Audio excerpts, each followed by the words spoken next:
ನಿಮ್ಮ ಹಳೆಯ ಚಿನ್ನದ ಒಡವೆನ ಅಧಿಕ ಬೆಲೆಗೆ ಮಾರಬೇಕೆ?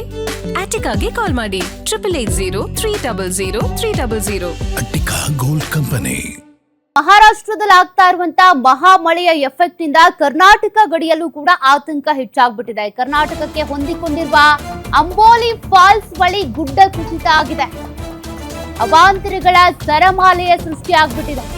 ಮಹಾರಾಷ್ಟ್ರದ ಸಾವಂತವಾಡಿ ತಾಲೂಕಿನಲ್ಲಿರುವಂತಹ ಅಂಬೋಲಿ ಫಾಲ್ಸ್ ತಡರಾತ್ರಿ ಗುಡ್ಡದ ಮೇಲಿಂದ ರಸ್ತೆ ಮೇಲೆ ಉರುಳಿ ಬಿದ್ದಂತಹ 4 ಬೃಹತ್ ಬಂಡೆಗಳು ತಡರಾತ್ರಿ ಸಂಚಾರ ವಿರಳ ಆಗಿದ್ರಿಂದ ಭಾರಿ ದೊಡ್ಡ ಅನಾಹುತವೇ ತಪ್ಪಿದೆ. ಮಧ್ಯರಾತ್ರಿಯೇ ಕೆಲಕಾಲ ಬೆಳಗಾವಿ ಸಿಂಧದುರ್ಗ ಸಂಚಾರ ತಾತ್ಕಾಲಿಕವಾಗಿ ಸ್ಥಗಿತ ಆಗಿರೋದು. ಮಧ್ಯರಾತ್ರಿಯಿಂದ ಚಂದಗಡ ಅಗ್ನಿಶಾಮಕ ದಳ ಸಿಬ್ಬಂದಿಯಿಂದ ಬಂಡೆಗಳ ತೆರವು ಕಾರ್ಯಾಚರಣೆ ಕೂಡ ನಡೀತಾ ಇದೆ. ಸಿಂಧದುರ್ಗ ಉಸ್ತುವಾರಿ ಸಚಿವ ನಿತೇಶ್ ರಾಣೆ ಸೂಚನೆ ಕೊಟ್ಟಿದ್ದಾರೆ.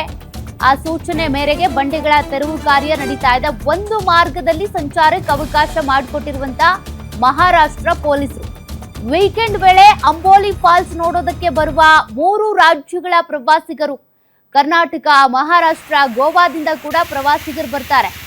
ನೆಚ್ಚಿನ ತಾಣ ಆಗ್ಬಿಟ್ಟಿದೆ ಇದು ಅಂಬೋಲಿ ಫಾಲ್ಸ್. ಆದರೆ ಇಲ್ಲೇ ಗುಡ್ಡ ಕುಸಿತ ಆಗಿದೆ.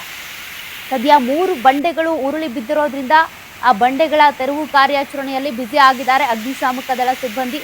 ಜೊತೆಗೆ ಪೊಲೀಸರು ಪರ್ಯಾಯವಾಗಿ ಒನ್ ವೇನಲ್ಲಿ ಹೋಗೋದಕ್ಕೆ ಸಂಚಾರಕ್ಕೆ ಅಂತ ಅವಕಾಶ ಮಾಡಿಕೊಟ್ಟಿರೋದು. ಬೆಳಗಾವಿಯ ಜಲಪಾತಗಳಿಗೆ ನಿರ್ಬಂಧವನ್ನು ಕೂಡ ಹೇರಲಾಗಿದೆ.